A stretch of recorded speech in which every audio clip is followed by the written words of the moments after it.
Shalom, apa kabar Bapak Ibu Saudara yang dikasihi Tuhan? Selamat datang kembali di Bincang Bestari. Kali ini bersama saya di episode yang ke-9 dan selanjutnya, saya Pendeta Muda Krishna Surya senang sekali dapat bersama Anda sekalian belajar kebenaran firman Tuhan dari kitab Efesus. Saya yakin dan percaya bahwa Bapak Ibu Saudara sekalian sungguh diberkati dengan pembelajaran di Efesus pasal yang pertama hingga yang keempat bersama hamba-hambanya yang terkasih, Pendeta Yosia Wartono dan Pendeta Ardi Wiryadinata. Bapak Ibu Saudara yang dikasihi Tuhan, ketika kita memasuki pasal yang kelima dan yang keenam, dua pasal terakhir dari kitab Efesus, mari kita sekilas melihat kembali suatu garis besar dari kitab Efesus, di mana tidak sedikit orang membagi kitab Efesus ini dalam dua bagian besar. Yang pertama, di pasal yang pertama hingga yang ketiga, banyak yang menganggap sebagai suatu pengajaran atau doktrinal, berkaitan dengan berkat-berkat ilahi yang kita terima sebagai anak Allah di dalam Yesus Kristus. Bahkan di Bincang Bestari yang terakhir, eksistensi kita sebagai gereja pun ada dibagikan di sana. Kemudian di dalam pasal yang keempat sampai yang keenam merupakan bagian kedua, lebih bersifat praktikal atau hal-hal yang dapat kita lakukan secara praktis dalam kehidupan kita, menghidupi apa yang telah diajarkan di dalam pasal 1 hingga yang ketiga. Maka kini ketika kita masuk di dalam pasal yang kelima sampai dengan yang keenam, nantinya saya akan membagi di dalam 4 episode atau 4 pembelajaran, yakni yang pertama, Efesus pasal yang kelima ayat 1 sampai dengan yang ketujuh. Kita akan berjalan dalam kasih. Satu tugas Kristen ada di sana, berjalan dalam kasih. Kemudian di dalam Efesus pasal yang kelima ayat yang ke-8 sampai dengan yang ke-21, kita akan berjalan di dalam atau sebagai terang tepatnya, dan hidup dengan arif. Satu tugas Kristen juga di sana ada. Kemudian di dalam pasal yang kelima ayat 22 sampai dengan pasal 6 ayat yang ke-9, kita akan belajar mengenai keluarga. Bagaimana membuat Allah dikenal melalui keluarga kita masing-masing. Dan sebagai penutup di dalam Efesus pasal 6 ayat 10 sampai dengan 24, kita akan belajar di sana mengenai pesan yang sungguh kokoh, yaitu berdiri tegap mempergunakan semua persenjataan Allah. Baiklah Bapak Ibu Saudara yang dikasihi Tuhan, pesan-pesan yang mendasari dari pembelajaran kita di Efesus pasal 5 ayat 6 tidak lain adalah perkataan-perkataan Paulus sendiri. Secara khusus dalam pasal 4 ayat 1b mengingatkan kita di sana, mengapa kita semuanya perlu menghidupi itu. Ketika dikatakan supaya hidupmu sebagai orang-orang yang telah dipanggil berpadanan dengan panggilan itu. Berpadanan dengan panggilan itu. Maka secara bebas mungkin kita dapat tafsirkan bahwa setiap orang percaya semestinya hidup sesuai dengan panggilan kudus yang telah mereka terima. Jadi kini agaknya Paulus benar-benar menekankan, ayo sekarang waktunya untuk mempraktekkan, menghidupi apa yang telah kuajarkan di pasal-pasal sebelumnya. Mari, sebelum kita lebih lanjut belajar Efesus pasal 5 ayat 1 sampai 7 berkenaan dengan berjalan dalam kasih, mari kita mohon pimpinan Roh Kudus, kita berdoa. Bapa di surga, kami datang kepadamu pada saat ini. Kami mohonkan pimpinan-Mu, ya Allah Roh Kudus, memberikan pencerahan untuk kami ketika kami belajar kebenaran firman-Mu, hingga kami dapat memahami makna hidup berjalan dalam kasih, sebagaimana yang Engkau harapkan dari kami orang-orang percaya. Di dalam nama Yesus kami berdoa. Amin. Bapak Ibu Saudara yang dikasihi Tuhan, pasal 5 ayat 1 sampai ke yang ke-7 dari kitab Efesus saya akan membantu membacakan. Silakan Bapak Ibu Saudara dapat mengikuti bersama-sama dengan saya. Sebab itu jadilah penurut-penurut Allah seperti anak-anak yang kekasih, dan hiduplah di dalam kasih, sebab Sebagaimana Kristus Yesus juga telah mengasihi kamu dan telah menyerahkan dirinya untuk kita sebagai persembahan dan korban yang harum bagi Allah. Tetapi percabulan dan rupa-rupa kecemaran atau keserakahan disebut saja pun jangan di antara kamu, sebagaimana sepatutnya bagi orang-orang kudus. Demikianlah juga perkataan yang kotor, yang kosong, atau yang sembrono. Karena hal-hal itu tidak pantas, tetapi sebaliknya ucapkanlah syukur. Karena ingatlah ini, baik-baik. Tidak ada orang sundal, orang cemar, atau orang serakah. Artinya penyembah berhala yang mendapat bagian di dalam kerajaan Kristus dan Allah. Janganlah kamu disesatkan orang dengan kata-kata yang hampa, karena hal-hal yang demikian mendatangkan murka Allah atas orang durhaka. Sebab itu janganlah kamu berkawan dengan mereka. Amin. Bapak Ibu Saudara yang dikasihi Tuhan, berjalan dalam kasih. Mengapa berjalan dalam kasih itu begitu penting? Jelas sekali di dalam ayat 1, Paulus mengatakan supaya jadilah penurut-penurut Allah. Kata yang lain, penurut-penurut Allah dimaknai sebagai follower atau imitator. Follower atau pengikut, imitator atau peniru. Jadilah pengikut, peniru Allah. Tentu yang kita kenal di dalam Yesus Kristus. Maka di sini kita diminta, ayo dalam kasih, berjalan dalam kasih. Belajarlah sendiri. Jadilah seperti Ia. Kita tahu Allah adalah kasih. Karena itu mari kita akan menjadi seperti itu. Menjadi meniru atau mengikuti seperti itu. Seperti Allah sendiri. Karena itu Bapak Ibu Saudara yang kasih Tuhan, dengan dasar yang kuat di dalam ayat 1b tadi, maka kita akan melihat di dalam suatu garis besar pasal yang kelima, dimulai dengan ayat 1 sampai dengan yang kedua, berkaitan dengan berjalan dalam kasih. Tidak lain kita mulai dengan mengikuti contoh atau teladan dari Yesus Kristus sendiri. Sebab di dalam ayat 1 sampai dengan yang kedua, Yesus sendiri telah menjadi contoh untuk kita. Bagaimana mengasihi, bagaimana mempraktekkan kasih dalam kehidupannya. Ia memberi diri, dikatakan di sana. Ia bukan hanya memberi diri, dia mempersembahkan dirinya. Bahkan di dalam ayat 2 dikatakan sebagai suatu persembahan, korban yang harum kepada Allah. Dan semuanya itu demi kita. Maka jelas sekali di sini siapakah yang patut menjadi contoh bagi kita sendiri. Tidak lain adalah ayo menjadi seperti Dia. Mari menjadi seperti Yesus Kristus yang telah mengasihi dengan memberi diri, mempersembahkan diri sebagai persembahan yang harum bagi Allah. Karena itu mari kita terus berdoa, biarlah keteladanan Yesus sendiri itu akan terus menggema dalam hati kita, menjadi suatu pendorong untuk kita makin serupa Dia. Bukankah itu makna menjadi murid ya? Menjadi serupa dengan Dia. Karena Yesus sendiri dalam kitab Yohanes pasal 13 ayat 34 hingga 35. Kalau jadi murid-murid Yesus Kristus, perintahnya apa? Supaya kamu saling mengasihi. Dengan demikian, saling mengasihi, maka orang-orang akan tahu bahwa kamu adalah murid-muridku, murid-murid Yesus. Mari kita mengasihi, tidak lain karena kita sendiri sudah menerima kasih Yesus, kita juga mau meneladani seperti apa sikap-sikap kasih yang nyata telah Yesus berikan. Memberi diri, mempersembahkan, berkorban. Dan selanjutnya di dalam bagian yang kedua, yaitu ayat 3 sampai dengan yang ke-7, kita akan melihat lebih detail lagi bahwa berjalan dalam kasih yang dimaksudkan adalah berjalan dengan kasih yang murni. Kasih yang murni. Seperti apakah kasih murni yang diharapkan supaya orang Kristen, kita sekalian, melaksanakannya?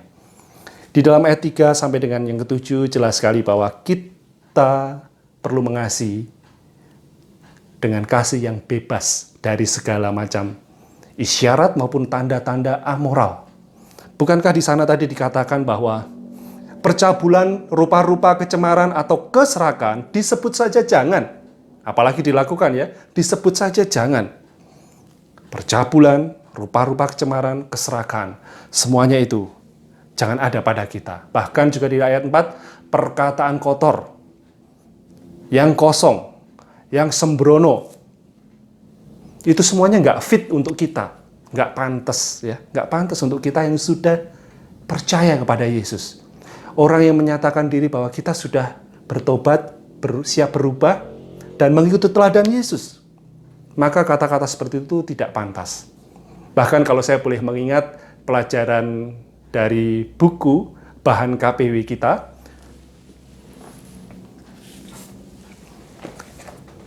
dari buku bahan KPW kita, Interdependensi dalam Kehidupan Bergereja, yang tidak lain dikarang oleh Pendeta Yosia Wartono dan Ibu. Di dalam ayat halaman 158 dikatakan bahwa setiap perkataan ada arti dan maksudnya. Seseorang bisa saja mengaku bahwa ia tidak sadar sewaktu mengeluarkan perkataan tentang atau mengatakan kata-kata itu kepada orang lain. Keluar begitu saja tanpa dasar, tanpa dapat dikendalikan. Padahal mungkin orang-orang merasa kesal atau tersinggung dengan perkataan kita itu. Paulus berpesan dengan sungguh-sungguh supaya orang kudus jangan sampai direndahkan, jangan sampai dihujat atau dituduh tidak punya malu karena berkata-kata seperti itu. Perkataan kotor, perkataan yang kosong, semuanya itu nggak pantas. Bapak Ibu Saudara yang dikasihi Tuhan, oleh sebab itu mari kita akan terus mempersiapkan diri kita untuk hidup dalam kasih yang benar-benar murni. Bahkan ditekankan jelas sekali di dalam ayat yang ke-5, yang seperti itu. Yang seperti itu, yakni orang sundal, cemar, serakah, artinya penyembah berhala, tidak ada yang mendapat bagian dalam kerajaan Kristus dan Allah. Baik orang Kristen maupun yang bukan Kristen, jelas sekali di sini disebutkan bahwa ketika mereka hidup di dalam cara-cara hidup yang demikian, menunjukkan pada kita bahwa sebenarnya mereka ini tidaklah diselamatkan. Hidup kekal tidak ada di dalam dirinya, hidup Allah tidak ada dalam diri mereka. Karena itu, janganlah sampai kita menerima atau mendatangkan murka Allah, sebagaimana dikatakan di dalam ayat yang ke-6. Bapak Ibu Saudara yang dikasihi Tuhan, kita memiliki mata yang luar biasa. Tuhan Allah menganugerahkan mata yang begitu luar biasa. Di saat kita berada di dalam terang, namun seketika ketika di sekitar kita yang terang itu, listrik kemudian padam, maka yang terjadi adalah gelap gulita. Mata kita pun seketika menjadi gelap gulita dalam pemandangan kita ya. Namun lihatlah, setelah 5 menit kemudian, mata kita mulai beradaptasi. Kemudian kita mulai dapat melihat dengan samar-samar di sekitar kita, walaupun belum terlalu jelas. Tapi setelah 30 menit kemudian, apa yang terjadi? Mata kita benar-benar full atau secara penuh beradaptasi. Bahkan jutaan kali lebih sensitif dibandingkan ketika di tempat yang terang. Sehingga mata kita akhirnya dapat melihat, walaupun masih gelap, tetapi dapat melihat benda-benda lebih jelas dan bahkan mungkin kita dapat beraktivitas di tengah-tengah kegelapan itu. Nah, Bapak Ibu Saudara yang dikasihi Tuhan, Paulus mengingatkan kita bahwa pergaulan yang dikuasai kegelapan atau pergaulan yang masih di dalam kegelapan, kita patut waspada. Ketika kita masuk di sana, kita mulai toleransi, kita mulai menjadi oke-oke aja dengan kegiatan-kegiatan yang di sekitar kita, yang merupakan kegiatan kegelapan. Mudah sekali bagi kita akhirnya berkata bahwa, oh, nggak jadi masalah. Sesuatu yang harusnya jadi salah, akhirnya malah menjadi betah untuk kita. Jadi kita patut waspada, apalagi ya, tanpa mempersalahkan teknologi atau media sosial dan lain sebagainya, perkembangan zaman pada masa kini mengingatkan kepada kita, bahkan menunjukkan dengan jelas pada kita, bagaimana kita dapat bergaul dengan begitu global, dapat teman-teman baru, pergaulan-pergaulan baru, tren-tren baru, cara-cara yang baru, dan lain sebagainya ada di sana. Ditawarkan, dibukakan pada kita. Tetapi seharusnya sebagai orang percaya ini adalah kesempatan untuk menjadi pembeda, bukan untuk menjadi terlibat atau bahkan terpengaruh, menjadi biasa dengan kegelapan. Tetapi kita mestinya makin dibukakan kegelapan itu, makin terekspos kegelapan itu. Sebenarnya posisi kita sebagai orang percaya memiliki potensi yang lebih besar dan lebih besar untuk hadir di sana dan menjadi pembeda. Bapak Ibu Saudara yang dikasihi Tuhan, Paulus menasihatkan kepada jemaat Efesus bahwa ayo mulai melangkah dalam kehidupan Kristen dengan langkah-langkah yang pantas, yang jelas. Tidak lagi seperti waktu di zaman kegelapan dulu. Ketika kita mengambil remote control dan kemudian mungkin kita memilih satu channel tertentu di televisi, kemudian mungkin kita bergonta-ganti terlebih dahulu ya sebelum menentukan satu channel, tapi ketika kita sudah selesai dan kemudian yakin kita akan melihat pada satu channel tertentu, itu pun berarti kita mempersilahkan channel itu untuk 30 menit ke depan, 1 jam ke depan atau lebih, mempersilahkan channel itu menguasai pikiran kita. Mempersilahkan channel itu untuk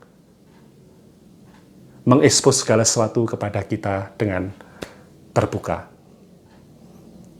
Ketika kita memilih hidup di dalam kasih, sudah seharusnya kita memilih hidup seperti Yesus Kristus telah memberi diri, mempersembahkan diri dan berkorban untuk kita. Tetapi juga hidup di dalam kasih yang murni.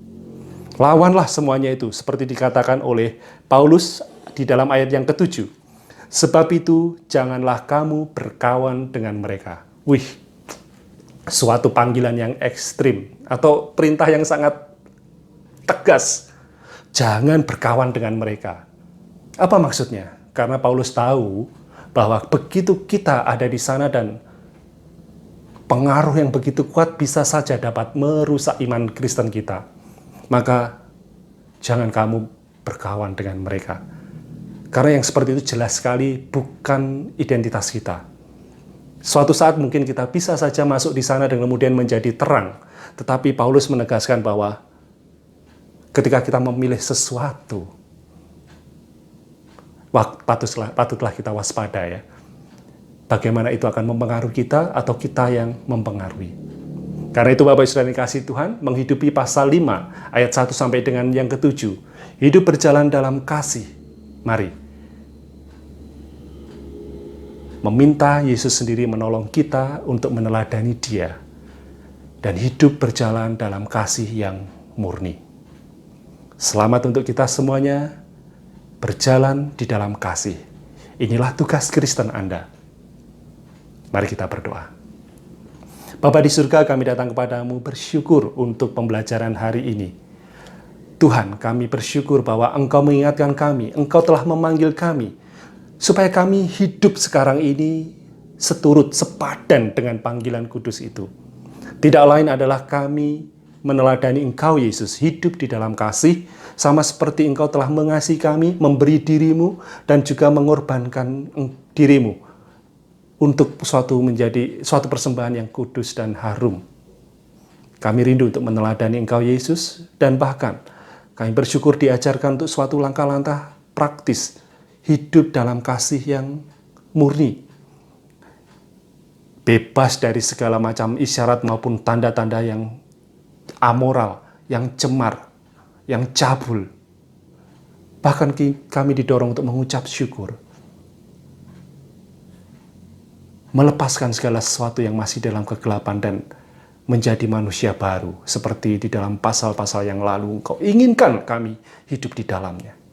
Terima kasih Tuhan, di dalam nama Yesus kami berdoa dan ucap syukur. Amin. Sampai jumpa di episode yang selanjutnya. Tuhan memberkati kita sekalian. Shalom. Terima kasih Anda telah menonton video Bincang Bestari di YouTube channel Baptis Indonesia.